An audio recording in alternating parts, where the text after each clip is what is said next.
Nais kong ibahagi sa inyo na tuloy yan ang nag-metek si Lance Z. Wala kaming pakialam! Ngayon ay matutanghayan ninyo ang dalawa sa mga pinagdaanan nito upang marating ang metek rank. Talaga, Charmin? Pak? Ito ang unang game ng ating bida gamit niya dito si Gagamboy. Oh no! Kakasimula pa lang ng laro ay nakilala na ito ng mga kalaban niya. Idol ko. Pwede na! At sumagot naman ang kampi niyang si Martis. Bakit? Papansin ka! Pero ang ating bida pala ang tinutukoy ng kalaban. Si Fanny. Dito habang payapang kinukuha ni Karina ang mahiwagang pagong ay nakaabang ang ating bida upang agawin ito sa kanila. Dahil retrograde si Lance, nakuha niya ito at pati si Karina ay di sadyang napas lang niya. Nice. Kaso pati si Aling Lolita pinagpahinga niya na din para may kasama si Karina. Napakapangit ng ugali mo! Dito nagtanong ulit ang ating bida sa kalaban niya kung idol ba talaga neto si Lance Z. Idol mo si Lance Z. Sumagot naman ito ng oo. Di totoo yan. Bola lang yan. At sabi ko naman, ako din eh. Isa kang gago! At sabi naman nito parehas daw pala kami ng idol. Hehe, same pala tayo ng idol. Yeah, boy. At sa di inaasahan sinabihan ng ating bida ng fake. Paano masabi? At sabi pa nito mas magaling pa daw siya sa akin mag-funny. Mas magaling pa ako sa'yo mag-funny eh. Anyabang mo, angas mo ah. Dito pauwi na sana ako ng base kaso naabutan tayo ni Kimi Dora kaya naman napas lang niya ang ating bida at nagawa pa neto man trash talk. Yun na yun. Mahinang nilalang. Makikita mo kung sino kinalaban mo, putang! Dito habang binabaybay ng ating bida ang mapa ng Mobile Legends nakita niya si Boy Caltop sa top kaya pinaslang niya ito. So weird. At dito babawian na ni Lance si Kimi Dora.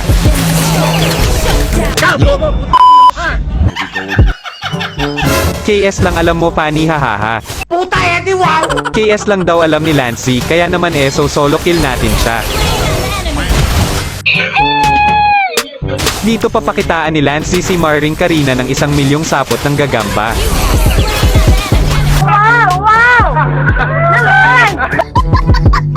Dito sinaalang-alang ni Aling Lolita yung ultimate niya para iligtas si Kimi Dora, subalit dumating ang ating bida para paslangin ang mga ito. At dito natapos ang unang game sa pagka-metek ni Lance. Victory! Kakasimula pa lang ng second game ko nang biglang na first pick si Boy Sibat. At dito napatanong si S3 kung sino ba daw si Lance Z. Kaya naman pinakilala ng ating bida ang sarili niya sa pamamagitan ng pag-show niya sa kanyang Lancelot. Ah, ganun ba? Sana pinatato mo sa noo mo. At nagtanong pa ito kung gumagamit ba daw ng Lancelot ang ating bida. Obvious ba? Kaya naman pinakitaan siya ni Lance Z ng Savage KDA neto sa Lancelot. Ang galing! Ang galing! At syempre para makita na din nila mag-Lancelot ang ating bida mag-lock na ito ng Lance. Okay, simulan na natin ang labanan ng mga mandirigma. Dito kakasimula lang ulit ng game nang biglang nag-chat yung kalaban. Legit. At mukhang kilala rin tayo ng Gushan sa kalaban. Idol. Sana all. At nagtanong na din siya kung ako daw ba ito. Ikaw ba yan? At sumagot naman ako dahil gusto ko matuwa sila dahil nakalaban nila ako. At sa pagkakataong ito natuwa ako dahil gusto daw nila ma-content. Talaga? Di sana binabillboard mo. Kaya naman hindi natin sila bibiguin sa kanilang hiling na maisama sa content.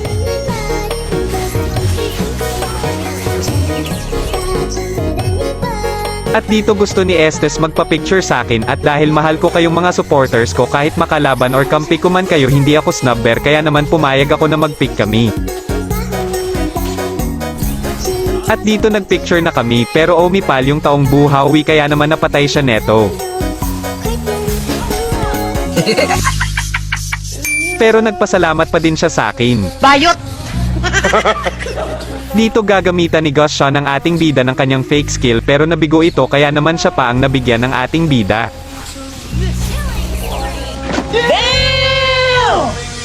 Dito susubok ka ng babaeng ahas na ito ang kakayahan ng ating bida ngunit nabigo din ito. Isa kang timang! Dito hindi na ako masyado magpapaliwanag, panoorin nyo na lang hanggang dulo guys.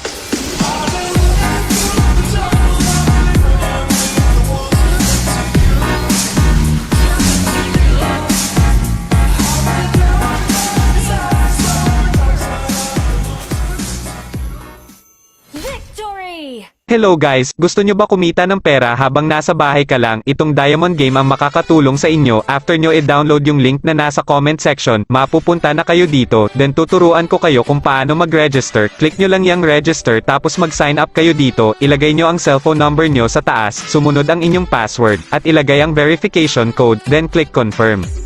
After nyo mag-register, dito na kayo mapupunta, dito click nyo muna yung profile nyo, tignan nyo kung nakabind na ba yung GCash number nyo, kung hindi pa ilagay nyo dyan, then dito naman maraming games kayong pagpipilian, meron ditong Dragon Tiger, Cockfighting, Color Game, at marami pang iba. Syempre try natin yung pinaka-favorite kong game dito ay yung Color Game, dito napakadali lang manalo, tataya ka lang sa bet mong color, at kapag yun ang lumabas na color ay panalo ka. At dito naman tuturuan ko kayo kung paano mag-cash in, click nyo lang yung first top up sa taas, tapos click nyo itong cash in, then dito dapat nakabind din GCash name at number nyo, tapos click save, dito 100 pesos ang minimum cash in, at 30,000 naman ang maximum cash in, at dito naman tuturuan ko naman kayo kung paano mag-withdraw, click nyo lang itong withdraw sa baba, then dito ilagay nyo ang withdraw amount na gusto nyo withdraw, napaka-legit ng game app na to guys, kaya ano pa hinihintay nyo download nyo na.